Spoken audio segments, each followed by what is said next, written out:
At Thanksgiving dinner, my sister rose and declared, "We took a vote and you're no longer family." Everyone applauded. I chuckled quietly and replied, "Then I suppose you won't be needing this." I set a folder on the table. "You guys, can you even imagine being told you're not family anymore, right there at Thanksgiving dinner?" What happened next was even more shocking. It wasn't my scream they heard, but hers. And it was all thanks to a folder I pulled out of my bag. What the hell was in that folder? Well, let me tell you. It was Thanksgiving. The turkey was almost ready, and the air was thick with that fake holiday cheer. My cousin, Natalie, rose from her chair, that smug, practiced smile plastered on her face. "Before we carve the turkey," she announced, looking around at everyone like she was about to accept an award, "there's something we need to say." The room went dead silent. Forks clinked back onto plates. My gut just clenched. I knew that tone. It was the same one she used when she got me grounded at 14 for a party I didn't even attend. "We had a family vote," she continued, her eyes sweeping over the table. "And we've decided you're not family anymore." Silence. Then cheering. Cheering, can you believe it? My cousin Laura clapped like she was at a concert. Uncle Mitch raised his wine glass, toasting. Even my own mother, my mother, laughed and said, "Well, someone had to say it." I just sat there, frozen, staring at my plate. The stuffing was cold, but my blood? It was boiling. My dad didn't even look at me. He just sipped his beer and muttered, "It's probably for the best." "Wow," I said, pushing my chair back slowly, the scrape echoing in the sudden quiet. "You guys actually rehearsed this." Natalie's grin widened. "You've been toxic for years. We're just finally done pretending." "You're not family," my mother added, reaching for the cranberry sauce like we were discussing the weather. "It's unanimous." I looked around. Not one person spoke up. Not a single soul. "Good," I said quietly. Then I reached into my bag. "I figured this might happen," I added, pulling out a thick manila folder and placing it gently in the center of the table. The thunk it made cut through the forced silence. Natalie blinked. "What is that?" I smiled, leaned back in my chair, crossed my arms. "Why don't you find out?" She snatched it up, ripping it open. Her mouth already twisted in that snide little smirk she always wore when she thought she was winning. But then she turned the first page, and that smirk, it vanished. Her face went pale. Her eyes scanned the next page and the next. And then she screamed. I mean, a blood-curdling, horror movie kind of scream. Her chair crashed behind her as she bolted upright, slamming the folder shut like it had burned her hands. "You monster!" she cried. "You messed up, twisted weirdo." Gasps echoed around the table. Joel, her husband, snatched the folder, opened it. His jaw dropped. He looked at me, eyes wide. "Is this?" I nodded once. "It's all real," I said. "Every word, every receipt, every screenshot." The table went dead silent. You could literally hear a fork clink in the kitchen. My mother's mouth opened, then closed again, like a fish gasping for air. "You were so sure I wouldn't fight back," I said, standing up slowly. "So sure I'd stay the quiet one, the doormat, the cash cow. But guess what?" I leaned over, looking Natalie dead in the eye. "Your little show? It's over. Now, I know you're wondering what was in that folder. I'll get there. But first, let me tell you how we even got to this point. Because Natalie didn't just wake up one day and decide I wasn't family. That decision was built over years. Brick by brick, comment by comment, betrayal by betrayal. I was never their favorite. Not even close. Natalie was the star, the golden girl. Good grades, big smile, knew how to work a room. She could lie straight to someone's face and make them thank her for it. Me, I was quiet, private.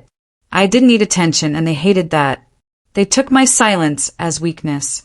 I moved out at 19, paid for college myself, worked 2 jobs, never asked for help.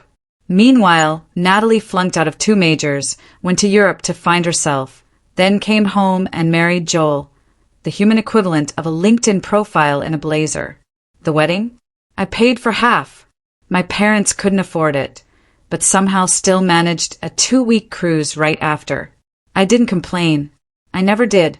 Even when they joked that I was the family accountant, I kept helping. Paying for Dad's dental surgery, sending money when Mom said the heat bill was overdue, even covering part of my cousin Laura's tuition when she got waitlisted for a scholarship. They always said thank you. Sure, but with that tone. The one that said, well, of course you'd help. You don't have a family of your own. And maybe that's what did it. See, I'm single. No kids, no spouse, no drama. Just me, my work, and my dog. And in their eyes, that meant I had nothing better to do than fund their messes. Natalie especially treated me like her personal fail-safe. When Joel lost his job, she called me first. Just a small loan. When her car broke down, you make 6 figures. What's $2,000? When her kid needed therapy and insurance wouldn't cover it, yeah, guess who she called? I always helped. Always. Because I told myself it was family. But helping turned into obligation, then into expectation, and then into demand. It started small. Backhanded jokes at dinner. Oh, you brought wine. Must be nice to afford good wine. Or, of course you're early. You have no kids to worry about. I wish I could work late every night and avoid my husband, too. Then it got uglier. You're so cold. Maybe that's why you're still alone. You don't understand real stress. You don't have a real life. You're just bitter that no one needs you. Except they did need me. Constantly. Financially. Quietly behind closed doors. And then came the text. Natalie, hey, can you co-sign for a small business loan? Joel, and I want to start a wellness cafe. Me? No. Natalie? Wow. Really? Then came the silence. That was 3 months ago. Since then I got the cold shoulder. Mom stopped calling. Dad sent one-word replies. No one invited me to the last family dinner. Natalie blocked me on social media after posting a story about cutting out toxic people. But I didn't sit and sulk. Instead, I started pulling receipts. Literal receipts. See, I keep records. Bank transfers, emails, screenshots, dates. I'm not stupid. And over the past 5 years alone, I'd sent over $78,000 to various family members. $78,000. $8,000 for Joel's rehab. $2,300 for Natalie's emergency dental work, which turned out to be elective veneers. $1,500 for my dad's back surgery. $12,000 for my mom's credit card debt. $6,000 for Laura's college, moving costs. $4,500 for a family emergency that turned out to be a trip to Cabo. And not once did any of them offer to pay me back. They just took. And when I stopped giving, they decided I was the problem.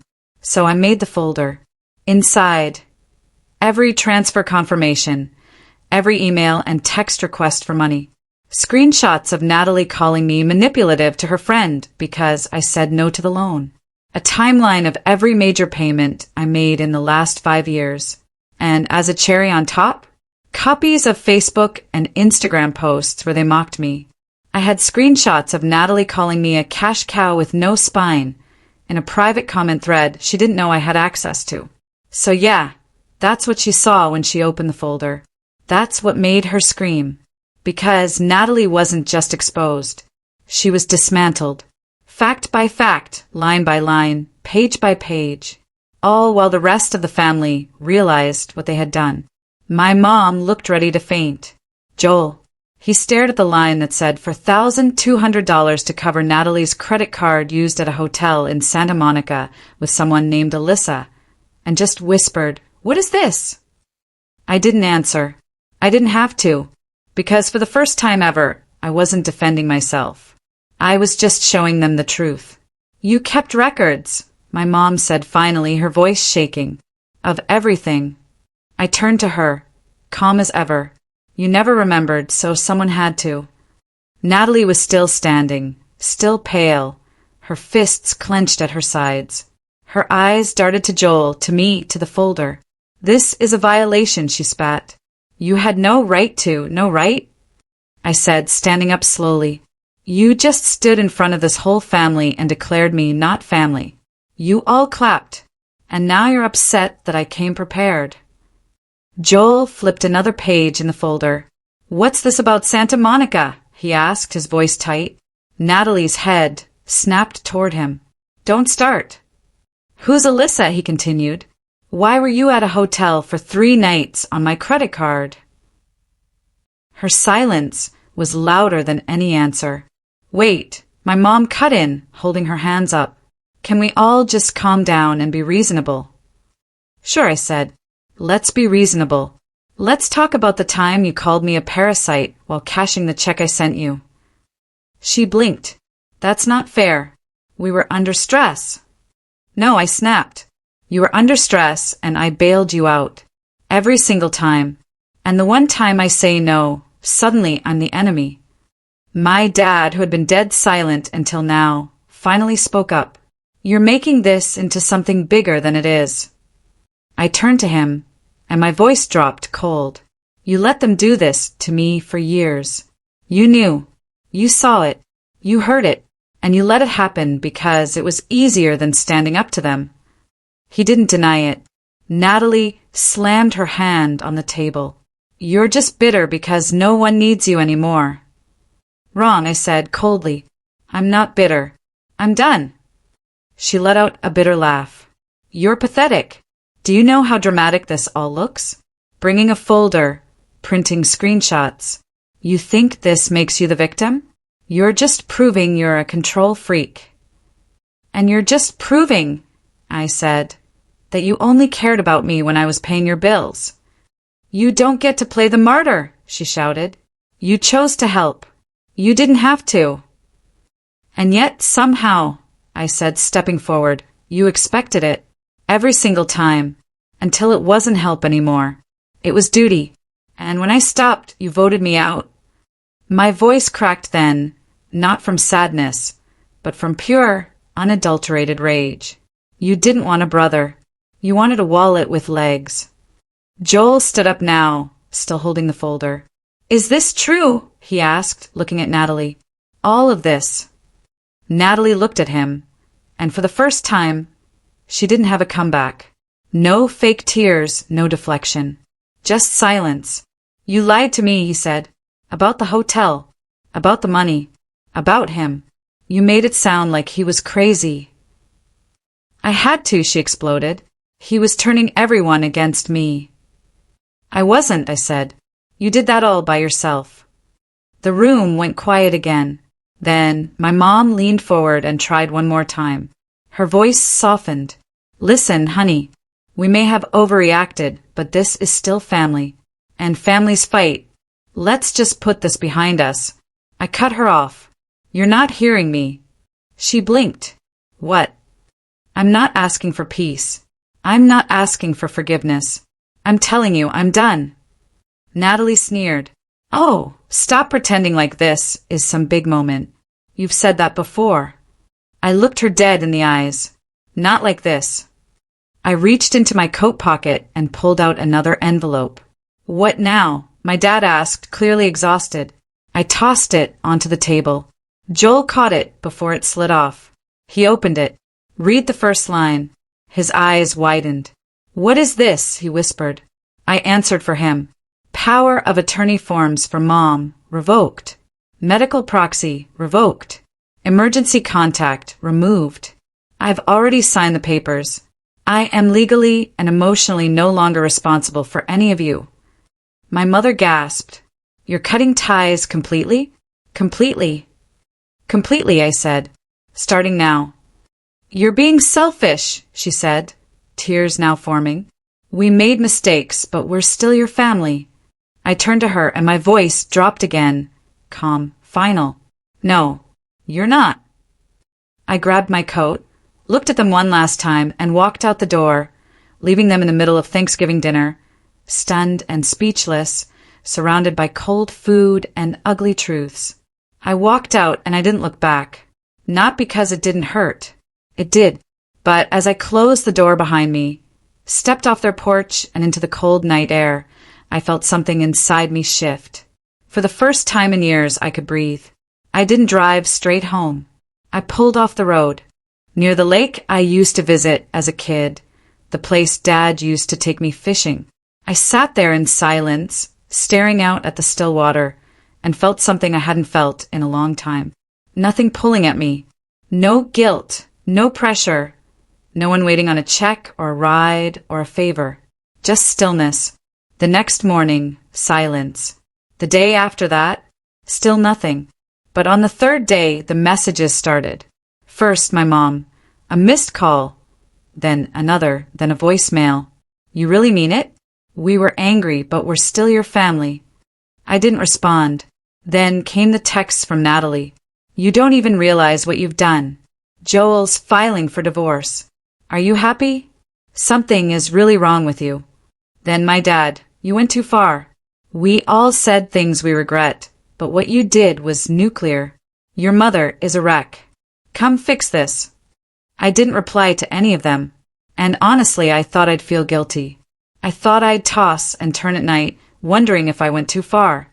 But instead, I slept better than I had in years. There was no more second-guessing every text.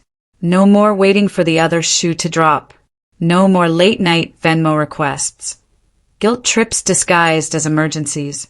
For the first time in a decade, I could hear myself think. I started waking up early, going for runs, brewing coffee slowly. I made appointments I'd put off for years. Dentist, doctor, even a therapist. Not because I was broken, but because I was finally allowed to take care of myself. I rewrote my emergency contacts, removed my parents, changed my passwords, froze every joint account they had access to, blocked Natalie on every platform. It wasn't about revenge anymore. It was about closure. A week after Thanksgiving, I got a text from Laura, my cousin, who clapped when they voted me out. I didn't know you paid for my tuition. I'm sorry. I followed the crowd. You were always the one who actually helped. I didn't answer, but I read it twice. Then another surprise. A message from Joel. I filed the papers. Everything in that folder checked out. She cheated, lied, manipulated. Not just you. Me too. He added, you did the right thing. I should have left sooner. I wasn't expecting that, but it landed. A few days later, I did something I hadn't done in years. I applied for a job in another city. Not because I was running, but because I was finally free. No more, you should stay close to home. No more. Who will take care of them if you leave? I started reconnecting with friends I hadn't seen in years. People I'd pulled away from because I was always too busy with family stuff. And the wildest part? Some of them had seen my post on Reddit. They reached out just to say, we're proud of you.